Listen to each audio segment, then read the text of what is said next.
Good morning, dear friends. I once again welcome you in this today's morning class. I am Milind Jamnekar, PGT English from Jawahar Navodaya Vidyalaya, Saputara, Dang. Dear friends, it is said that the beauty of life does not depend on how happy you are, but how happy others can be because of you. With these very fine words by Lord Buddha, I would like to begin our today's lesson. And our today's lesson, my dear friends, is on active and passive voice. Since yesterday, we have been learning the active and passive voice. So, in the very beginning, I would like to say that the very words active and passive represent its importance. You do not have to go so much deep to learn and understand what is active and passive voice. So, what is active and what is passive? It is the subject that is active, and it is the subject that is passive. How? As we have seen yesterday, जैसा हमने कल देखा कि active voice में subject powerful होता है, subject main होता है, और जैसे ही वो पैसिव वॉइस में चला जाता है तो वो सेकेंडरी हो जाता है, उसका इंपॉर्टेंस कम हो जाता है, वो ऑब्जेक्ट बन जाता है, ऑब्जेक्ट की जगह चला जाता है। और जैसे ही पैसिव वॉइस में ऑब्जेक्ट आ जाता है तो उसका एक अपना महत्व एकदम से बढ़ जाता है। तो एक्टिव और पैसिव क्या है? तो एक्टिव और पैसिव थोड़े से मैं कुछ आज I have brought some pictures also for you and it will be very much beneficial to you. Okay, for 2 days we will see this lesson, active and passive voice, which is a very important topic for English grammar. You see, now see voice. This is called as voice, active voice and passive voice. Now look at this picture. See, this gentleman is passive, is not uh, very much active, and this gentleman is active enough.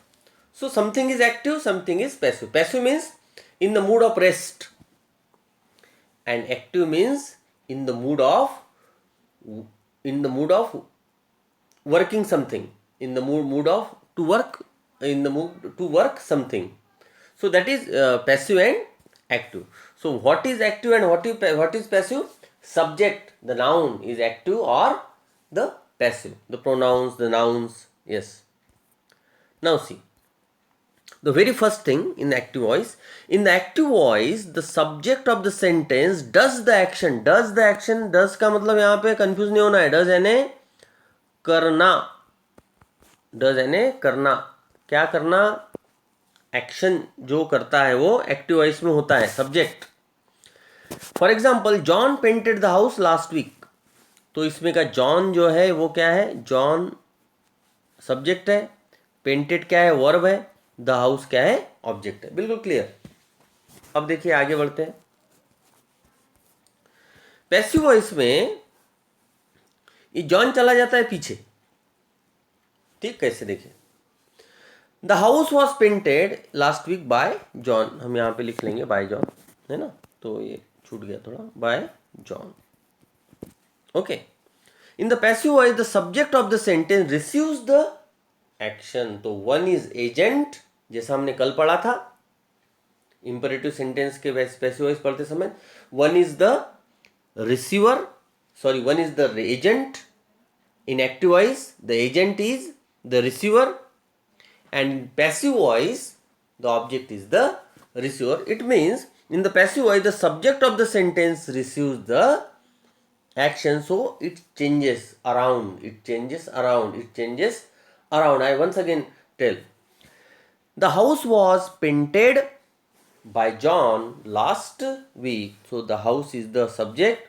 इसमें देखिए, इसमें house क्या था, इसमें house object था, अब ये subject हो गया. तो यही बस है, एक्टिव और पैसिव. तो पैसिव ऑब्जेक्ट को सब्जेक्ट की जगह लाना है ना. और थोड़ा सा इसमें हेल्पिंग वर्ब वाला भी पार्ट आता है, वो भी हम पढ़ लेंगे. आगे देखिए, जॉन पेंटेड द हाउस, इसका पैसिव है. The house was painted last week by John. तो वही चीज जो अभी हमने पढ़ी. ठीक है, ओके, बाय जॉन. आगे, तो ये ऑब्जेक्ट क्या हो गया, ये ऑब्जेक्ट जो है इसमें सब्जेक्ट बन गया, और ये जो सब्जेक्ट था इसमें, ये जो ऑब्जेक्ट था इसमें सब्जेक्ट बन गया है. तो इस तरीके से ये चेंजेस होता है. आगे, now in active voice how we make passive voice of the active voice. Make the object of the active sentence into the subject of the passive sentence. बिल्कुल क्लियर है, चलो ठीक है ना. ऑब्जेक्ट को हमने सब्जेक्ट बना दिया, सब्जेक्ट को ऑब्जेक्ट बना दिया, चलो ठीक है, एक चीज कर ली. दूसरा, use the verb to be. अब फोकस करना है इसके ऊपर, टू बी की तरफ बढ़ रहे हैं हम. Use the verb to be in the same tense as the main verb of the active sentence. तो जब आप चेंज करने जाएंगे पैसिव वॉइस में, तो हो सकता है एक्टिव वॉइस में वो टू बी के रूप आपको नजर नहीं आएंगे. तो आपको अगर याद है दोस्तों, तो हमने पढ़े थे 3 टाइप के वर्ब के पैटर्न्स होते हैं. टू बी के वर्ब, टू हैव के वर्ब, मेरे बात की तरफ आप ध्यान दीजिए, और टू डू के वर्ब, और चौथे होते थे मॉडल. एक डायग्राम भी हमने देखी थी, देखिए आपको अगर याद है, ब्लैक कलर की डायग्राम थी, दो बनाई थी स्पेशली. तो टू बी के वर्ब कौन से है मैं आपको बता दूं. इज, एम, आर, वॉज और वेयर, ये टू बी के वर्ब है. टू हैव के वर्ब कौन से है, हैव, हैज और हैड, ये टू हैव के वर्ब है. टू डू के वर्ब कौन से है, डू, डज और डिड, ये टू डू के वर्ब है. और एक सेपरेट था साइड में, आप देखिए, अगर आप पिछला आपके पास लेसन है, कल ही का लेसन, उसमें है, तो वो है मॉडल्स. मॉडल्स क्या होते हैं, शाल, विल, मे, माइट. मॉडल्स पे हम सेपरेट क्लास लेने वाले हैं सैटरडे. ओके, आज हमारा ये चलेगा लेसन. सैटरडे पे सेपरेट क्लास हमारा चलेगा पैसिव वॉइस मॉडल्स का. Modals means shall, will, may, might, ये सारे के सारे मॉडल्स है. ओके, तो use the verb to be in the same tense as the main verb of the active sentence. देखिए, हर टेंस के अलग अलग वर्ब है. जैसे प्रेजेंट टेंस के इज, एम, आर है टू बी के रूप, और पास्ट टेंस के वॉज, वेयर है, फ्यूचर टेंस के शाल और विल है. आपको समझ में आएगा. एंड यूज पास्ट पार्टिसिपल, और क्या यूज करना है, पास्ट पार्टिसिपल का यूज करना है. तो ये बेसिक रूल है. मीन्स मान लीजिए प्रेजेंट टेंस का है तो पैसिव वॉइस में जाने के बाद वो is, am, are plus V3. Past tense का है तो was, were plus V3. Future tense का है तो shall be, will be plus V3. ठीक है, अब देखिए क्या होता है चेंज. टू बी ध्यान में रखिए, V3 आगे इसके बारे में बताया. देखिए, हाँ, चेंजेस क्या होते हैं, changes pronoun. Active voice changes, active voice में आई चेंज होता है मी में, वी चेंज होता है अस में, यू चेंज होता है यू ई में, उसमें कोई चेंज नहीं होता. ही होता है हिम में, सी होता है हर में, इट होता है इट में, और दे होता है देम में. और इन सब के बाद लगता है बाय, और ये बन जाता है पैसिव वॉइस. ये चेंजेस आपको करना है, याद कर लेना है, पूरे पूरे याद कर लेना. These are the changes which we have to make while doing passive voice of the active sentence. Okay, देखिए ऑब्जेक्ट होना जरूरी है सेंटेंस में. ऑब्जेक्ट जब तक नहीं है तब तक आपका पैसिव वॉइस नहीं बनेगा. आगे देखिए, अब टू बी के रूप देख लेते हैं. अब टू बी के रूप भी देखिए कैसे. प्रेजेंट टेंस के एम, आर और इज. पास्ट टेंस के वॉज और वेयर, बस. फ्यूचर टेंस के विल बी और शैल बी, और प्रेजेंट परफेक्ट टेंस के हैव बीन और हैज बीन, और पास्ट का सिर्फ हैड बीन. तो जिसके आपको क्लियर बता रहा हूं मैं, जिसके टू बी के रूप कम रहेंगे उसका पैसिव वॉइस एक्टिव वॉइस बनाना एकदम आसान रहेगा. देखिए आगे कैसे. ये सब टू बी के रूप है. प्रेजेंट टेंस के is, am, are, past tense के वॉज, वेयर, फ्यूचर टेंस के शैल बी या विल बी, और प्रेजेंट परफेक्ट टेंस के हैव बीन या has been past perfect tense के हैड बीन। देखिए 12 टेंसेस है, 12 टेंस में से सिर्फ जो है 8 टेंसेस के पैसिव वॉइस होते हैं। आगे देखिए क्या है।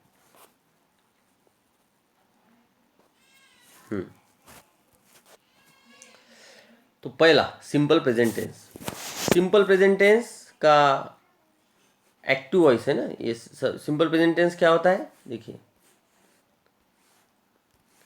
Subject plus verb plus V1 plus object, ये होता है सिंपल प्रेजेंट टेंस। ओके, तो एक्टिव वॉइस में ये है subject plus verb plus object. Passive voice में क्या होता है, ऑब्जेक्ट सामने आ जाएगा, फिर हेल्पिंग वर्ब कौन से सिंपल प्रेजेंट टेंस के, इज एम और आर, वो इज एम आर हो जाएंगे। फिर वह पास्ट पार्टिसिपल बनाना है वर्ब का थर्ड फॉर्म, फिर बाय और फिर सब्जेक्ट। समझ में आया, ये चेंजेस होते हैं। ऑब्जेक्ट को पहले लेंगे, ठीक, फिर प्रेजेंट टेंस के हेल्पिंग वर्ब्स कौन से हैं, इज एम और आर, वो लगाएंगे उसमें से जो भी according to the subject. Subject अगर प्लूरल है तो आर आएगा, सब्जेक्ट अगर सिंगुलर है तो इज आएगा, सब्जेक्ट अगर सिंगुलर है तो एम आएगा, आई के साथ एम आता है तो ये। उसके बाद लगाएंगे V3, उसके बाद बाय प्लस सब्जेक्ट। ओके, अब देखिए change. Simson cares the lion, तो पैसिव वॉइस कैसे हो गया, द लॉयन। देखिए पैसिव वॉइस कैसे हो गया, the lion is cared by Simson. यही फॉर्मूला जो यहाँ पे हमने देखा। ऑब्जेक्ट को पहले लिए, ऑब्जेक्ट क्या है, द लॉयन इसका ऑब्जेक्ट है। वर्ब क्या है, ये V1 है, केयर्स। केयर का थर्ड फॉर्म क्या है, केयर्ड। हेल्पिंग वर्ब क्या है, प्रेजेंट टेंस के इज, एम या आर, ठीक है। तो द लॉयन क्या है, सिंगुलर है तो क्या हो गया, इज केयर्ड बाय सिम्सन। देखिए कितना आसान है। अब देखिए, Ana does the homework. The homework क्या है, क्या है, द होमवर्क क्या है, द होमवर्क है ऑब्जेक्ट। ऑब्जेक्ट को पहले लिया, द होमवर्क। प्रेजेंट टेंस से पता चला हमको डज से, इज, डन, डन यानी V3 by Anna. They sell that house, that house is, यहाँ सोल्ड आएगा, sorry, sold by them. Jessica always plays the piano, the piano is always played by Jessica. She buys a book, a book is bought by her. क्या किया, क्या पता होना चाहिए इसमें हमको, सबसे इंपॉर्टेंट क्या है, सबसे इंपॉर्टेंट दो चीजें।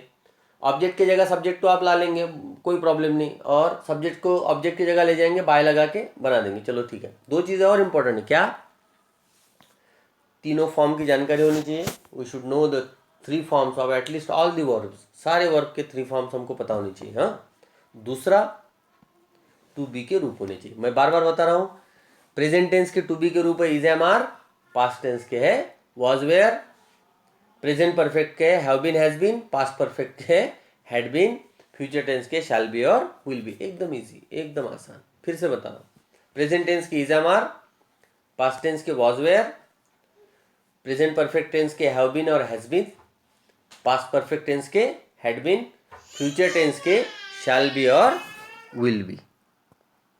ओके, अब देखिए आगे और एक बार देख लेते। ही राइट्स ए लेटर, ये फिर से एग्जाम्पल है, और letter is written by him. Same, is am are का यूज करना है। देखिए इज एम आर और V3। He does not write a letter, letter is not written by him. Does he write a letter, is a letter written by him? इसको छोड़ दीजिए, हाँ, इसका ज़्यादा इंपॉर्टेंट नहीं। आगे, they sell books, बुक्स इसका ऑब्जेक्ट है, सामने लिया, ये देखिए V1 है, R आ गया, क्योंकि बुक्स क्या है, प्लूरल है, इसलिए यहाँ R आया। सेल का थर्ड फॉर्म है sold by them, books are sold by them. Okay, she helps me, me इसका ऑब्जेक्ट है, मी को पहले लिया तो आई हो गया, आई के बाद क्या आता है, एम आता है। हेल्प क्या है, V1 है, हेल्प का third form helped bye her, I am help by हर। तो कहाँ ध्यान देना है ना, मी है तो आई हो जाएगा, आई है तो मी हो जाएगा। क्लियर? आगे एकदम सिंपल एग्जांपल, इससे आपको क्लियर पता चल जाएगा। Mum makes the cake. V1 present tense, present tense मतलब इज, एम और आर। तो a cake is made third form by mum. बिल्कुल क्लियर।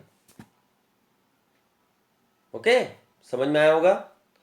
Very good. आगे तो दूसरा टेंस है प्रेजेंट कंटिन्यूअस टेंस। ये कैसे होता है? Subject plus is am are plus V1 plus ING plus object. तो इसमें भी ऑब्जेक्ट पहले आएगा, इज एम आर, ठीक है। इसमें आपको अलग से समझने की जरूरत नहीं है कि इज एम आर लेंगे कि वॉज वेयर लेंगे, कुछ लेंगे, क्योंकि ऑलरेडी उसमें है। तो is am are as it is लेंगे। एज इट इज मतलब ऑब्जेक्ट अगर, सब्जेक्ट अगर सिंगुलर है तो उसके सामने इज आएगा, फिर ऑब्जेक्ट सब्जेक्ट की जगह आएगा, और ऑब्जेक्ट अगर प्लूरल है तो प्लूरल आएगा, सिंगुलर है तो सिंगुलर रहेगा। एकदम क्लियर है। फिर यहाँ पे क्या होता है, प्लस बीइंग आ जाता है। तो ये बीइंग क्या है भाई? तो ये पैसिव वॉइस बनाने के लिए ये बी का यूज किया है। इसका ING निकाल के इसको लगा दिया ताकि ये वर्ब मोकला हो जाए, वर्ब जो है क्या हो जाए, फ्री हो जाए, so that we can make a third form of that verb and still the action does not change। Action change नहीं होनी चाहिए ना। जैसे आपको मैं एग्जांपल बता रहा हूँ, मीना इज मेकिंग टी, ये प्रेजेंट कंटिन्यूअस टेंस है। Meena is making tea. Akash is flying kites, ठीक है। अब पैसिव वॉइस कर रहे हैं मतलब आप क्या कर रहे हैं, रचना बस बदल रहे हैं ना, उसकी जो सोल है उसका, उसको तो नहीं बदल रहे हैं ना। जो एक्चुअल है वो एक्शन तो आप नहीं बदल सकते ना, काल तो नहीं बदल रहे ना आप। काल में चेंज होता है, प्रेजेंट टेंस का पास्ट टेंस कर दिया, वो एक अलग बात है। तो मीना इज मेकिंग टी का पैसिव बनाने में चाय बन जाएगा क्या? मेहमान पी भी लेंगे क्या चाय? नहीं। क्या होगा? चाय कोई नहीं पिएगा, वो उसी को जो है अलग उससे बोलेगा। जैसे एक एग्जांपल मैं आपको बताऊं, a cat killed a mouse, ठीक। अब इसका पैसिव वॉइस क्या होता है, a mouse was killed by a cat, ठीक। अब क्या है, इसमें क्या हो गया, मरा कौन है? माउस ही मरा है ना। किसने मारा है? कैटी ने मारा है ना। क्या चेंज हुआ? चेंज क्या हुआ? चेंज हुई वाक्य की रचना, ठीक है। वर्ब का फॉर्मेशन जो है वो चेंज हुआ है, तो वो ध्यान में रखिए। बीइंग लगेगा, वर्ब लगेगा, और यहाँ पे ING निकल जाएगा और बीइंग हो जाएगा। हाँ देखिए फिर कैसे होता है। She is singing a song, a song is being sung by her. Sing का थर्ड फॉर्म है संग, और ये ING निकल के ये बी के साथ लगा दिया हमने, और is sung by is being. तो बीइंग को भूलना नहीं, हाँ। बीइंग बहुत इंपॉर्टेंट है यहाँ पे। ये बीइंग, ये यहाँ पे बीइंग, यहाँ पे बीइंग, ये बीइंग, ये बीइंग, और वर्ब का थर्ड फॉर्म तो बनना ही बनना है। She is not singing a song is not being sung by him. Is she singing a song? Is a song being sung by her. They are eating apples, apples are being eaten by them. You are disturbing me, तो मी सामने चला जाएगा, तो मी का हो गया आई। तो देखिए आर का चेंज हो गया, I am being disturbed by you. थोड़ा सा अच्छा लगता है ये बोलना। पैसिव वॉइस का क्या है, थोड़ा सा बोलने के लिए बड़ा अच्छा लगता है। आगे नेक्स्ट है प्रेजेंट परफेक्ट टेंस। ये कैसा होता है? ये सबसे आसान है दोस्तों। Subject plus have has plus V3 plus object. एकदम एकदम जैसे आई या ही कंप्लीटेड हिज ड्यूटी। तो इसका हिज ड्यूटी क्या है? ऑब्जेक्ट है। कंप्लीटेड क्या है इसका? V3 है, और यहां लग जाएगा has. He has completed his duty. तो इसको क्या है, एकदम आसान है, हिज ड्यूटी सामने ले लेंगे, ये तो करना ही करना है। अब देखिए क्या करना है, बस हैज़ बीन, बस इतना करना है, कंप्लीटेड बाय हिम, हो गया। तो ये कंप्लीटेड एज इट इज है। ये क्यों आसान है, क्योंकि ऑलरेडी V3 उसमें बना हुआ है, ध्यान में देना, ऑलरेडी क्या बना है उसमें, V3 बना हुआ है। ठीक है, अब देखिए इसके एग्जांपल्स फिर। He has completed the work has been completed by him, कितना आसान है, सिर्फ ऑब्जेक्ट को सब्जेक्ट की जगह ला लिया और बिन लगा दिया, BEE, उसमें जैसे बीइंग लगाया था ना, वैसे इसमें बिन लगा दिया, अलग से वर्ब का थर्ड फॉर्म बनाने की भी जरूरत नहीं, याद करने की भी जरूरत नहीं, क्योंकि ऑलरेडी उसमें थर्ड फॉर्म है। He has not completed the work has not been completed by, has the work completed by him, has the work been completed by him. चलिए आगे, she has written 5 poems, 5 poems, देखिए यहाँ पे has है, लेकिन यहाँ पे क्या हैव आएगा, क्यों, क्योंकि ऑब्जेक्ट बदल गया, इसमें सब्जेक्ट सिंगुलर था, अब यह 5% जो इसमें ऑब्जेक्ट था वो इसमें सब्जेक्ट बन गया, 5 पोएम्स जो है अब क्या है, प्लूरल है, इसलिए यहाँ पे हैव आया। तो 5 poems have been written by her. I have made some cakes have been made by me. Very good. आगे है सिंपल पास्ट टेंस, जैसा सिंपल प्रेजेंट टेंस वैसा सिंपल पास्ट टेंस। जैसा उसमें इज एम आर का use किया था, इसमें टू बी के रूप है वॉज और वेयर। देखो आसान आसान होता जाता है सब, उसमें 3 थे, इसमें 2 ही है, आगे वो भी नहीं रहेंगे। देखिए एक्टिव वॉइस में है subject plus V2 plus object, जैसे दे वोन द मैच। अब इसमें आपको थर्ड फॉर्म पता होना जरूरी है, वोन विन का सेकंड फॉर्म है, थर्ड फॉर्म भी वोन ही है। तो ये देखो कितना आसान है, द मैच वॉज, एकदम आसान, वोन बाय देम। पहले देखा था ना, दे का देम होता है, देखो बिल्कुल इजी। ठीक, object subject plus V2 plus object, तो object plus was were plus V3 plus by plus subject. Example देखिए कितने आसान है, she cleaned the house was cleaned by her, clear एकदम। वॉज वेयर लगा देना है, जैसे इजामर लगाया था वैसे यहाँ वॉज वेयर लगाना है, हो गया। हाँ, you have to identify the form of the verb, whether it is in first form whether it is in second form. और वर्ब के साथ यस लगाए तो एकदम आसान है, ट्रिक यूज करना है ना, यस लगाए तो आसान ही है, यस लगाए तो इजामर आएगा, ठीक है, V2 लगाए तो वॉज वेयर आएगा, हैव हैज है तो सवाल ही नहीं है, हैव हैज है तो उसके बाद वर्ब का थर्ड फॉर्म ही आएगा। इसके लिए आपको टेंसेस पता होना थोड़ा जरूरी है। Jeffrey bought a new car, bought second form है, थर्ड फॉर्म भी बॉट है, क्लीन का से, और इसमें तो बहुत आसान है, ईडी के थी, थर्ड फॉर्म भी ईडी होता है, इस तरीके से। A new car was bought by Jeffrey, the teacher called the students were called by the teachers, she saved her money was saved by her, Rina paid all her purchase or her purchase were paid by Reena. एकदम आसान, हाँ बिल्कुल confuse नहीं होना है, एकदम आसान है। आगे कुछ प्रॉब्लम है तो पूछना है। अब इसी तरीके से जैसे प्रेजेंट कंटिन्यूअस टेंस बनाया था ना बीइंग वाला, वैसे ही है, बीइंग फिर से आया है, बीइंग देखिए कैसे आया, subject plus was were plus V1 plus ING plus object. जैसे मीना का देखे थे ना, मीना वॉज मेकिंग टी, ठीक है, अब देखिए उसमें क्या हो गया था, the T is being made by Meena, तो इसमें was being made by Meena हो गया। अब देखिए तो ऑब्जेक्ट पहले आएगा, ठीक, जैसे हम देख लेते हैं ना, मीना वॉज है ना, वॉज वेयर में का was, V1 plus ING making, ठीक है, टी। अब देखिए टी क्या है, ऑब्जेक्ट है, ऑब्जेक्ट को सामने ले लिया, टी, ठीक है, वॉज वेयर तो है ही ना उसमें ऑलरेडी, तो वॉज, ठीक। ये इसका आईएनजी निकालना है ना, मेकिंग का आईएनजी निकालना है, उसको फ्री करना है, ताकि उसको, क्यों फ्री करना है उसको, ताकि उसकी शादी हो जाए, ताकि उसकी शादी हो जाए, एक से वो दो हो जाए, तीन हो जाए, ऐसा बोलते हैं ना, तो वैसे ही करना है उसके साथ, उसका आईएनजी निकाल देना है, उसको फ्री करना है।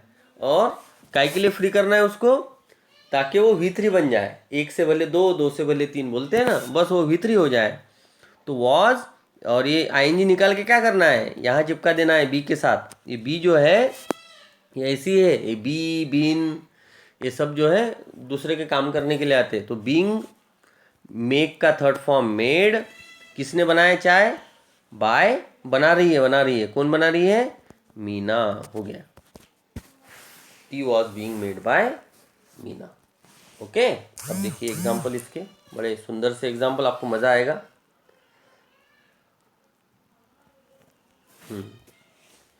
सी वॉज वॉशिंग ए शर्ट, देखिए वॉशिंग का आईएनजी निकाल के बी के साथ लगा देना, बीइंग, देखिए ना, ये यहीं पे was being, were being. A shirt was being washed by her, she was not washing a shirt, a shirt was not being washed by her, was she washing a shirt, was a shirt being washed by her. इसको जान दीजिए आगे। Boys were singing songs, songs were being sung by the boys, एकदम आसान है। आगे, तो आज के चैप्टर का लास्ट पार्ट हम पढ़ेंगे। लास्ट पार्ट है past perfect tense. Past continuous tense हो गया, अब पास्ट परफेक्ट टेंस। देखिए एक्टिव वॉइस, एक्टिव वॉइस में एकदम सबसे आसान है, इसमें तो कुछ भी नहीं करना है। उसमें तो हैव हैज तो भी चेंज करना था हमको, इसमें कुछ भी नहीं करना है। जैसे ही, subject plus had plus V3, हाँ, ये पास्ट परफेक्ट टेंस होता है। He had done homework, okay, ठीक। अब एकदम आसान है, ऑब्जेक्ट को सामने लिया, होमवर्क ऑब्जेक्ट है, होमवर्क, एकदम कुछ भी चेंज नहीं करना है आपको, ऑलरेडी किया हुआ है। Had been, done as it is, done by he का हिम, हो गया। देखिए सबसे आसान ये है, सबसे कठिन लगता है लोगों को ही, हैव बीन का क्या करना है, अरे हैड बीन कैसे होता है, अरे एकदम आसान है। आप सिर्फ फॉर्मूला की तरफ फोकस करिए, देखिए उसको, सब्जेक्ट ऑब्जेक्ट है ना, subject plus had plus V3 है ना, प्लस ऑब्जेक्ट, ऑब्जेक्ट जो है सामने इधर आ गया, हैड का हैड बीन हो गया, V3 का V3 है, कुछ नहीं करना है, बाय प्लस सब्जेक्ट यहाँ पे आ गया, ठीक। तो इसके एग्जाम्पल देख लीजिए। They had won the match, won the game, the game जो है इसका क्या है, द गेम है इसका object, the game had been won by them, हो गया। They had not won the game had not been won by them, had they won the game, had the game been won by them. आगे देखिए, he had collected coins, coins had been collected by him, एकदम आसान, कुछ भी इसमें बताने लायक भी कुछ नहीं, इतना आसान है। आगे, he had left that place had been left by him, I had finished my work had been finished by me। देखिए क्या है इसमें, कितना आसान है, एकदम आसान फॉर्मूला। ये देखिए, subject plus had plus V3, object plus had been plus V3 plus by plus subject. आगे, I had finished my work had been finished by me, she had missed the last bus, the last bus को सामने लीजिए, the last bus had been missed by her, he had posted the letter had been posted by him, Rudy had completed his speech had been completed by Rudy। कुछ भी नहीं उसमें, जो है रचना बस चेंज होती है, मूल जो है उसका जो फॉर्म है वो चेंज नहीं होता, वर्ब के फॉर्म चेंज होते हैं। तो सर आप बोलेंगे कि अगर सर ये कुछ भी चेंज नहीं होता इसमें, सिर्फ रचना चेंज होती है, तो करते क्यों है रचना चेंज? तो दोस्तों ये इसलिए करते हैं ताकि वाक्य की खूबसूरती बढ़ जाए। हम बोलते हैं ना शुद्ध लैंग्वेज, अशुद्ध लैंग्वेज हमारे जीवन में होता है ना। अरे बच्चा कैसे बोल रहा है, ऐसा नहीं बोलना चाहिए। हम बोलते हैं ना यहाँ की लैंग्वेज बड़ी शुद्ध है, पूना की लैंग्वेज बड़ी शुद्ध है, अरे यहाँ की लैंग्वेज बड़ी बेकार है, ऐसा बोलते हैं ना। वो चीज़ है। आप देखिए आर्टिकल्स की लैंग्वेज, आप देखिए नोटिसेस की लैंग्वेज, आप देखिए फॉर्मल लेटर की लैंग्वेज, इनफॉर्मल लेटर की लैंग्वेज, है ना। लेटर की लैंग्वेज अलग होती है, आप किसी को अपने मुंह से मैसेज देते हैं उसकी लैंग्वेज होती है, अलग होती है। दोस्त दोस्त को मैसेज करता है उसकी लैंग्वेज होती है। कोई एक व्यक्ति अपने बॉस को मैसेज करता है उसकी लैंग्वेज अलग होती है। एप्लीकेशन की लैंग्वेज अलग होती है। तो जितने भी फॉर्मल टाइप के नोटिसेस होते हैं, लेटर्स होते हैं, आर्टिकल्स होते हैं, उसमें पैसिव वॉइसेस का यूज़ बड़े पैमाने में होता है ताकि आपके वाक्यों को शुद्धता मिले। ठीक है, शुद्धता के मामले में मैं व्याकरण की बात नहीं कर रहा हूँ, व्याकरण तो आता ही है उसमें, है ना। टेंसेस में भी व्याकरण है, इसमें भी व्याकरण है, इसीलिए इसको 12वें टेंस से आगे की बात बोली जाती है। तो कई सारे सेंटेंसेस आपके जहन में आ जाते हैं जब हम पैसिव वॉइस की बात करते हैं। Okay, so dear friends, these are some you see exercise. There are 13 sentences for exercise for today, and I hope that you will send it to me by 5 p.m. and so on. So this is for today. I am very thankful to you, and this is the class by myself, Milind Jamnekar, PGT English.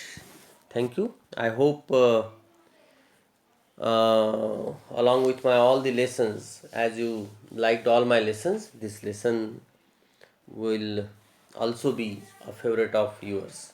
Thank you very much.